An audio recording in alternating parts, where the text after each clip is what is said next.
Here is the paraphrased version of your script, with word orders slightly adjusted while preserving the original writing style, tone, and pacing. There are truths so dangerous that they can only be whispered, and sometimes even whispers are too loud. So instead, people find other ways that don't require words, ways that can't be overheard, ways that look like nothing at all to those who don't know the language. Like two hands intertwined in what seems to be nothing more than sisterly affection.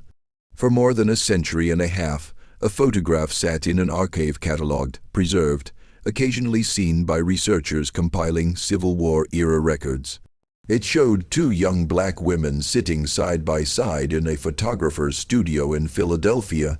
Their posture was formal, their expressions calm, their fingers intertwined in what anyone would assume was a simple gesture of love between sisters. Nothing unusual, nothing that demanded a second look, until someone finally gave it one. In 2013, a curator enlarged the image using modern digital technology. And she noticed something that stopped her cold, the position of their fingers. It wasn't random, it wasn't casual. It was deliberate, specific, coded. Hidden in plain sight for 150 years was a message so carefully concealed that generations of historians had passed it by without ever knowing it existed. If you want to discover what these two women were really saying, to each other and to us, hit that subscribe button and give this video a like. Because what you're about to learn will change the way you see history forever. Dr. Evelyn Harper had been working at the Boston Museum of African American History for nearly 8 years when the anonymous donation arrived. It came in a weathered cardboard box, postmarked from Philadelphia with no return address and only a brief handwritten note tucked inside. "These belong to my grandmother. I think they matter." Inside were 17 daguerreotypes, tintypes, and early paper photographs, most showing black families and individuals from the 1850s through the 1880s. Evelyn had seen hundreds of similar collections over the years. Most were family portraits, documentation of lives lived during and after slavery, precious but ultimately unremarkable in their composition. She logged each image into the museum's database with careful attention, noting approximate dates, clothing styles, and studio backdrops when visible. She was methodical, professional, patient, and then she reached the 9th photograph in the stack, two women seated together. Sisters, clearly. The resemblance was unmistakable in the structure of their faces, the shape of their eyes. The older one wore her hair pulled back severely, her dress high, necked and formal. The younger had softer features but the same intensity in her gaze. Their hands were clasped together between them, resting on the older sister's lap. Evelyn almost moved on, but something made her pause. She couldn't articulate what it was at first, just an instinct. A feeling that there was something deliberate about the composition. She picked up her digital scanner and carefully positioned the daguerreotype on the glass surface. The machine hummed softly as it captured the image in high resolution, translating the faded sepia tones into sharp digital clarity. When the file appeared on her computer screen, Evelyn leaned closer, zooming in on various details, the studio backdrop, the fabric of their dresses, and then the hands. The fingers weren't simply holding each other. They were arranged in a very specific pattern. The older sister's index and middle fingers crossed deliberately over the younger sister's hand, while both thumbs were positioned at precise angles. It looked intentional, controlled, like a gesture that meant something beyond affection. Evelyn sat back in her chair, her pulse quickening slightly. She had studied enough about the Underground Railroad, about coded communication systems used by abolitionists and freedom seekers, to recognize when something deserved closer examination. This wasn't just a photograph. This might be a message, and if it was, she needed to find out what it said. Evelyn spent the next 3 days combing through every resource she could access on nonverbal communication systems used during the Civil War era. She examined quilting patterns that supposedly contained directional codes for the Underground Railroad, though many historians debated their authenticity. She reviewed documented hand signals used by conductors to identify safe houses. She studied the language of flowers, the meaning embedded in hymns, the symbolism woven into everyday objects. But nothing matched the specific hand position she saw in the photograph. Then she found a reference in an obscure academic journal from 1987, written by a historian named Dr. Lawrence Winters, who had spent decades researching lesser-known resistance networks in Philadelphia. In a footnote on page 43, he mentioned in passing that some operatives of the Underground Railroad had developed silent recognition signals, gestures that could be made in public without drawing attention. He noted that these signals were never written down, transmitted only through direct teaching, and lost to history when the generation that used them passed away. He had found only fragmentary evidence of their existence in letters and diaries, none of which described the gestures in detail. But one letter written by a Quaker abolitionist named Isaac Pemberton in 1864 contained a sentence that made Evelyn's breath catch. The sisters have perfected a silent tongue spoken with hands alone, which identifies the faithful even in crowded rooms where enemies listen. Asterisk the sisters. Asterisk not a generic reference to female operatives, but specific individuals known well enough to Pemberton that he didn't need to name them. Evelyn Cross referenced the date and location. Pemberton had been active in Philadelphia throughout the 1860s, working closely with black conductors and free black communities to coordinate escapes from the South. Philadelphia, the same city where this photograph had been taken, according to the faint studio marking on the back, J. Wilson, photographer, Chestnut Street, Philadelphia, 1863. Evelyn felt the pieces beginning to align, though she couldn't yet see the full picture. She needed more. She needed to find out who these women were, what network they belonged to, and whether the hand gesture in the photograph was truly a coded signal or just a coincidence her imagination had inflated into significance. She reached for her phone and called a colleague at Howard University, a historian who specialized in African American resistance movements. When he answered, Evelyn didn't waste time on pleasantries. She simply said, "I think I found something that changes everything we know about the Underground Railroad in Philadelphia. Can you come to Boston, Doctor?" Marcus Reed arrived in Boston 2 days later, carrying a worn leather satchel and an expression of barely contained curiosity. Evelyn met him in the museum's climate-controlled research room where she had set up her laptop alongside the original photograph, now sealed in an archival sleeve. Marcus leaned over the image for a long moment, his eyes moving between the sisters' faces and their intertwined hands. Then he straightened and pulled a battered journal from his satchel, handling it with the reverence reserved for fragile historical artifacts. The journal had belonged to Jeremiah Todd, a free black man who had operated as a conductor in Philadelphia from 1859 until his death in 1867. Marcus had been studying Todd's writings for years, and much of what he'd found was routine documentation. Names of safe houses, notes on supplies, records of people successfully guided to freedom. But there were entries that had always puzzled him, passages that seemed deliberately vague or coded in ways he couldn't decipher. Marcus opened the journal to a page marked with a red ribbon and read aloud, "Met with R&N today. They have learned the silent speech, a crossing of hands, a position of fingers. This will be our recognition in dangerous places. Let no word of this be written plainly, for if our enemies discover it, the path will close.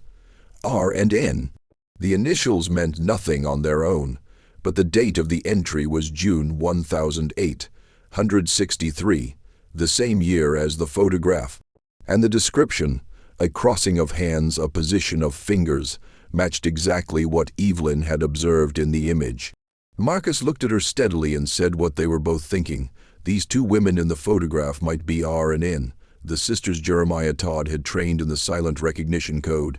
If that was true, then this photograph wasn't just a portrait. It was documentation, proof that the code had existed.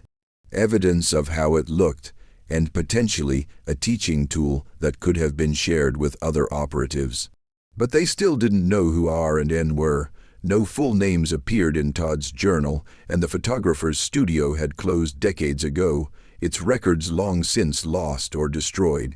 Evelyn and Marcus spent hours cross-referencing Todd's entries with other historical documents, church records, abolitionist society membership lists, census data from Philadelphia's free black community in the 1860s, and then Marcus found a letter tucked into the back pages of Todd's journal, written in a different hand. It was addressed to "My dearest Ruth" and signed simply N. The letter was brief, formal in tone, but the content was unmistakable. It spoke of a journey of danger, of a promise to return, and at the bottom, a single line: "When you think of me, remember our sign. It will keep you safe. Ruth and Naomi." The biblical names matched the initials, and suddenly, the women in the photograph had identities. With names to work from, the research accelerated. Evelyn and Marcus combed through Philadelphia's historical records, searching for any mention of Ruth and Naomi connected to abolitionist activity in the early 1860s. What they found was fragmentary but compelling. In the membership register of Mother Bethel AME Church, one of the oldest African-American churches in the United States, 2 women named Ruth and Naomi were listed in 1862 as participants in benevolent work, a common euphemism for Underground Railroad activity. No last names were recorded, which was typical for operatives who needed to protect their identities. A letter from Lucretia Mott, a prominent Quaker abolitionist, mentioned meeting 2 remarkable young sisters in Philadelphia in 1863 who had risked everything to guide freedom seekers north.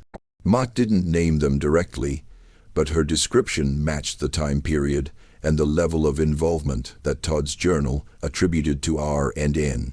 Then Marcus found a reference in a report filed by a federal marshal in 1863, documenting the capture of a Negro woman approximately 20 years of age, who had been apprehended near the Delaware border while guiding a family of freedom seekers.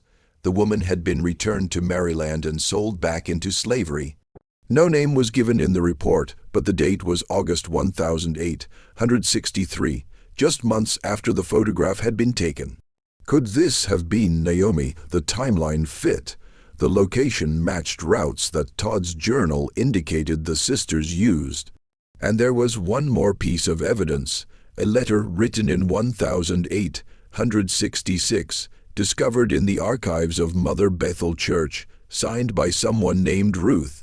The letter was addressed to all who remember, and spoke of a sister who had been lost doing the Lord's work, who had given her life so others might be free. Ruth's letter didn't name Naomi directly, but the grief and reverence in the words made it clear this was a memorial, a way of ensuring that even without records or monuments, the sacrifice would not be forgotten. Evelyn stood in the archive room holding a photocopy of Ruth's letter and felt the full weight of what they had uncovered. The photograph showed 2 sisters in 1863, their hands clasped in a coded signal that meant safety, trust, and recognition among those fighting for freedom. Within months of that photograph being taken, one of them had been captured, enslaved, and likely killed.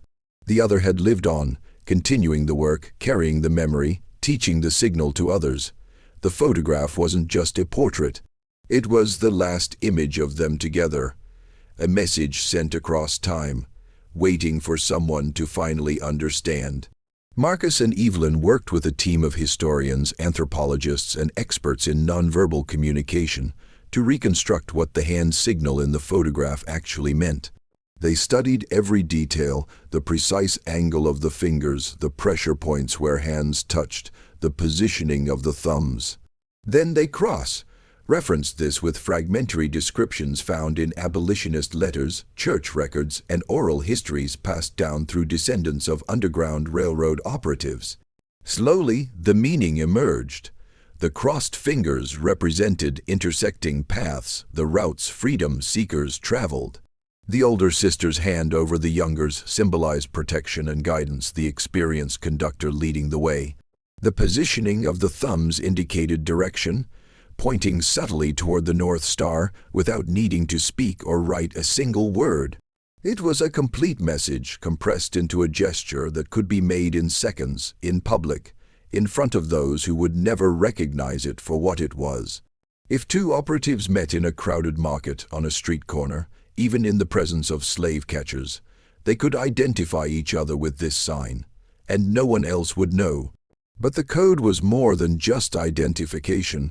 According to one letter written by a conductor named Elizabeth Harris, the signal could be modified slightly to convey additional information. A different angle of the thumb meant danger, do not approach. Fingers interlaced in reverse indicated safe house nearby. A brief touch of the wrist meant I have people who need passage. It was an entire language, tactile and silent, designed to operate in the most hostile environments imaginable. And it had worked. Records suggested that the network Ruth and Naomi were part of successfully guided hundreds of people to freedom between 1859 and 1865. The photograph then served a dual purpose. On the surface, it was a formal portrait, the kind many families commissioned during that era to mark important moments or simply to have a record of their existence. But for those who knew the code, the photograph was also a teaching tool, a way to pass the knowledge to new operatives to ensure that even if the original practitioners died or were captured, signal would survive. Ruth and Naomi had sat in that Philadelphia studio, positioned their hands with absolute precision, and created a document that would outlast them both. They had encoded resistance into a family photograph, hidden defiance in plain sight, and trusted that someday someone would look closely enough to see. In August 1863, Naomi had been guiding a family of 5, a mother, her 3 children, and the mother's elderly father, along a route that ran from Maryland through Delaware and into Pennsylvania. It was one of the most dangerous crossings, heavily patrolled by federal marshals enforcing the Fugitive Slave Act, and frequented by professional slave catchers who made their living tracking down people fleeing bondage. The route required traveling mostly at night, moving through dense forests and along riverbanks, avoiding roads and settlements where they might be seen. According to testimony later provided by one of the children who survived, they had been betrayed by an informant, a man who claimed to be part of the network, but who sold information to slave catchers for cash. The family had been moving through a wooded area just south of the Delaware border when they were surrounded. Naomi had tried to run, to draw the pursuers away from the family, but she was captured within minutes. The mother and children were also taken. Only the elderly grandfather managed to escape into the darkness, making his way north on his own and eventually reaching a safe house in Philadelphia, where he told Jeremiah Todd what had happened. Todd recorded the incident in his journal with stark, grieving brevity. Naomi taken, the family lost, we have failed them. But then he added a line that revealed the depth of the tragedy. Ruth knows. She will not speak of it, but the light has gone from her eyes. Ruth had lost her sister, her partner in the work, the person with whom she had shared the silent language and the terrible burden of leading others toward freedom. And there was nothing she could do. Naomi had been returned to Maryland, sold to a plantation owner, and disappeared into the records of slavery that rarely documented individual lives except as property transactions. For Ruth, the photograph must have taken on a new meaning after that day. It was no longer just a teaching tool or a record of their partnership. It was the last image of her sister as a free woman, the only proof that Naomi had existed, had mattered, had fought. Ruth kept the photograph for the rest of her life. And when she died in 1889, it passed to her niece, who kept it hidden in a trunk for decades, protecting it from a world that wasn't yet ready to hear the story it contained. The photograph survived wars, fires, relocations, and the slow erosion of memory, and now, a century and a half later, it was finally being seen for what it truly was. As Marcus and Evelyn continued their research, they began to map the full extent of the network that Ruth and Naomi had been part of. Using Jeremiah Todd's journal, church records, letters from abolitionists, and testimony from descendants of freedom seekers, they identified at least 30 documented cases where the silent hand code had been used to facilitate escapes between 1860 and 1865. The network operated across Pennsylvania, Delaware, Maryland, and New Jersey, with nodes in Philadelphia, Wilmington, Camden, and smaller towns along the routes. What made this network particularly effective was its secrecy and its reliance on black conductors who could move more freely through certain spaces than white abolitionists. Ruth and Naomi were part of a generation of free black women who used their positions as domestic workers, seamstresses, and laundresses to gather intelligence, pass messages, and coordinate escapes. Without arousing suspicion, they could enter white households, observe conversations, learn about slave catchers' movements, and relay that information back to the network. The hand code allowed them to communicate in front of their employers on public streets, even in the presence of authorities, without ever speaking a word that could be used against them. The photograph also revealed something else. When Evelyn examined the studio backdrop more closely, she noticed faint markings on the painted wall behind the sisters, symbols that at first appeared to be decorative flourishes, but when compared with quilting patterns documented in other Underground Railroad research, matched known directional codes. The photographer, J. Wilson, may have been part of the network himself, using his studio as a safe space where operatives could document their work without fear. This wasn't unusual. Many businesses owned by free black individuals or sympathetic white allies served dual purposes, operating openly while secretly supporting resistance efforts. By the time Evelyn and Marcus completed their research, they had identified over 50 people connected to this specific network, including conductors, safe house operators, informants, and the freedom seekers themselves. Some names appeared in official records. Others existed only in coded references, initials, and letters, unnamed figures in oral histories.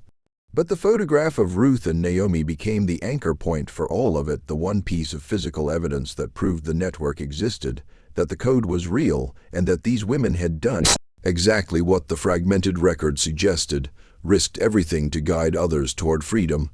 After Naomi's capture in 1863, Ruth continued the work alone. Records show that she remained active in the Underground Railroad until the end of the Civil War in 1865. And even after the 13th Amendment abolished slavery, she continued helping formerly enslaved people navigate the dangers of Reconstruction. She worked with the Freedmen's Bureau, taught literacy classes, and organized mutual aid societies in Philadelphia's black community. She never married. She never spoke publicly about her work on the Underground Railroad, but those who knew her described her as a woman of quiet strength and unshakable resolve. In 1870, Ruth opened a small boarding house for black women arriving in Philadelphia from the South, women fleeing violence, searching for work, or reuniting with family members. The house operated for nearly 20 years, providing refuge and support for hundreds of women during one of the most dangerous periods in American history for black communities. Ruth ran the boarding house until her death in 1889 at the age of 68. Her obituary in a black-owned newspaper described her as a woman of great dignity and faith, but made no mention of the Underground Railroad, the silent code, or the sister she had lost. The photograph remained in Ruth's possession until her death. It passed to her niece, who kept it carefully stored along with a handful of letters and the hand-stitched quilt Ruth had made in her later years, a quilt that Marcus and Evelyn later realized contained the same directional patterns they had seen in the studio backdrop. Ruth had continued encoding resistance even after the need for secrecy had passed, preserving the knowledge in fabric and thread for future generations. The quilt now resides in the Smithsonian's collection, displayed alongside the photograph, a testament to a woman who never stopped fighting. When Evelyn and Marcus presented their findings at a historical conference in 2014, they showed the photograph on a large screen, pointing out the hand position, the backdrop symbols, the precision Of the composition, the audience sat in silence as the story unfolded. The code, the network, the capture, the survival. And when the presentation ended, a woman in the back row stood and asked if she could see the photograph up close. Her name was Clara Bennett. She was 73 years old, and she believed Ruth might have been her great-great-great-grandmother. Clara Bennett had grown up hearing stories about a woman in her family named Ruth, who had done the Lord's work. During the Civil War era, her grandmother had told her that Ruth had a sister named Naomi who died young helping others, but no details were ever given. Clara had assumed it was just family mythology, the kind of stories passed down through generations that blur the line between fact and legend. But when she saw the photograph and heard the research Evelyn and Marcus had compiled, everything aligned. Clara provided genealogical records showing her family's lineage back to a woman named Ruth, who had lived in Philadelphia and died in 1889. She also brought a small wooden box that had been passed down through her family, containing a few personal items, a pair of wire-rimmed glasses, a pressed flower, and a folded piece of paper with a hand-drawn sketch. When Evelyn examined the sketch, her breath caught. It showed two hands clasped together, fingers positioned in the exact configuration visible in the photograph. Below the drawing, in faded ink, were the words, "Remember the sign, it kept us safe." This was Ruth's handwriting. Clara's family had been keeping this instruction, this piece of the code, for over a century without fully understanding what it meant. For Clara, the discovery was overwhelming. She had spent her entire life knowing she came from strong people, but she hadn't known how strong, or what they had sacrificed. She stood in the museum's research room holding the photograph in her hands, looking at the faces of her ancestors, and wept. Evelyn and Marcus arranged for DNA testing to confirm the connection, though the genealogical records were already convincing. The results came back positive. Clara was a direct descendant of Ruth, which meant she carried the bloodline of a woman who had helped guide hundreds of people to freedom, who had lost her sister to the cause, and who had lived the rest of her life honoring that sacrifice through service to her community. Clara became involved in the museum's efforts to share Ruth and Naomi's story, speaking at events, participating in educational programs, ensuring that her ancestors' names and actions were finally given the recognition they deserved. And the photograph? That faded daguerreotype, taken in a Philadelphia studio in 1863, became one of the most significant artifacts in the museum's collection. Not just because of what it showed, but because of what it represented: the ingenuity, courage, and resilience of people who refused to accept oppression, who created systems of resistance that operated invisibly within a society designed to crush them, and who left messages in gestures, fabrics, and images for future generations to decode. In 2015, the Boston Museum of African American History opened a permanent exhibit titled "Silent Language: Codes of Resistance in the Underground Railroad." At the center of the exhibit was the photograph of Ruth and Naomi, enlarged and beautifully restored, with detailed explanations of the hand code, the network they belonged to, and the fates that awaited them after that photograph was taken. Beside the image was Ruth's quilt, Clara Bennett's family heirlooms, excerpts from Jeremiah Todd's journal, and letters from abolitionists describing the silent speech they had witnessed but never fully understood. Visitors came from across the country. Schoolchildren stood in front of the photograph, studying the hand position, trying to replicate it with their own fingers. Historians debated and discussed the implications for Underground Railroad research. Descendants of other operatives contacted the museum, sharing their own family stories, their own fragments of the code that had survived in whispers and gestures passed from parent to child. The photograph had opened a door, revealing a hidden dimension of resistance that had been erased from mainstream history. Clara Bennett, now in her 70s, became a regular presence at the museum, volunteering as a speaker and educator. She would stand beside the photograph of her great-great-great-grandmothers and tell their story, not with sadness but with pride. She would demonstrate the hand signal, explaining its meaning, showing how something so small could communicate so much in an era when speaking the truth could cost you your life. And she would end every talk the same way. They wanted us to remember. They left this message so we would know what they did, who they were, and what they stood for, and now we do. The photograph continues to be studied, analyzed, shared. It appears in textbooks, documentaries, academic papers.